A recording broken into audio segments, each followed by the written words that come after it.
Assalamualaikum warahmatullahi wabarakatuh. Let me introduce myself. My name is Muhammad Ihza Rehan. You can call me Ihza.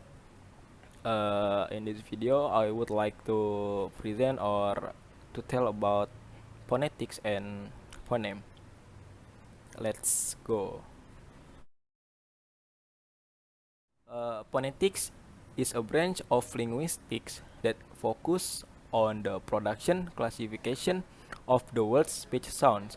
The production of speech looks at the interaction of different vocal organs, for example, the lips, tongue, and teeth, to produce particular sounds. By classification of speech, we focus on the sorting of speech sounds into categories which can be seen in what is called the International Phonetic Alphabet, or IPA. The IPA is a framework that uses a single symbol to describe each distinct sound in the language and can be found in dictionaries and in textbooks worldwide. For example, the noun fish has four letters, but the IPA presents this is a three sound: v, I, and sh, where sh stands for the sh sound, fish. Phonetics as an interdisciplinary science has many applications that includes its use in forensic investigations when trying to work out whose voice is behind a recording. Another use is its role in language teaching and learning, either when learning a first language or when trying to learn a foreign language.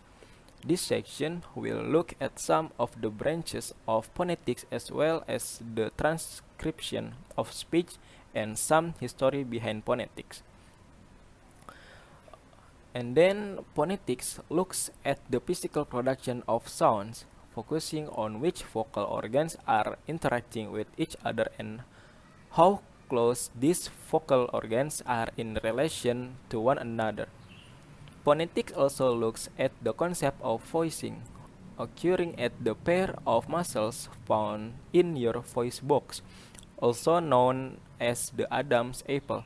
If the vocal folds are vibrating, this creates voicing, and any sound made in this way are called voice sounds, for example, z. If the vocal folds are not vibrating, this doesn't lead to voicing and creates a voiceless sound, s.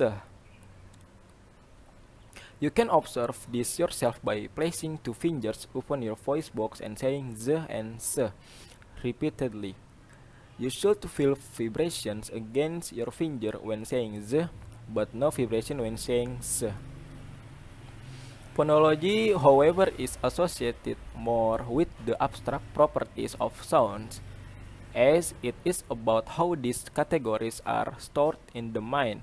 Phonetics also describes certain properties as being gradient, such as voicing, where we can compare the length of voicing between the two sounds. For example, in French, is voice for longer than English. In phonology, these segments are simply defined categorically as being voice or voiceless, regardless of these subtle differences. And now we are moving to phoneme. Phoneme in linguistics, smallest unit of speech, distinguishing one word or word element from another, as the element p in tap, which separates that word from tap, take, and tain. A phoneme may have more than one variant, called an allophone, which functions as a single sound. For example, the pat, spat, and tape differ slightly phonetically, but their difference, determined by context, has no significance in English. In some languages, where the variant sounds of p can change meaning, they are classified as separate phonemes. In Thai, the aspirated p pronounced with an accompanying puff of air and unaspirated p are distinguished one from the other. Phonemes are based on spoken language and may be recorded with special symbols, such as those of the International Phonetic Alphabet or IPA. In transcription, linguistics conventionally place symbols for phonemes between slash marks. The term phoneme is usually restricted to vowels and consonants, but some linguistics extend its application to cover phonologically relevant differences of pitch, stress, and rhythm. Nowadays, the phoneme often has a less central place in phonological theory than it used to have, especially in American linguistics.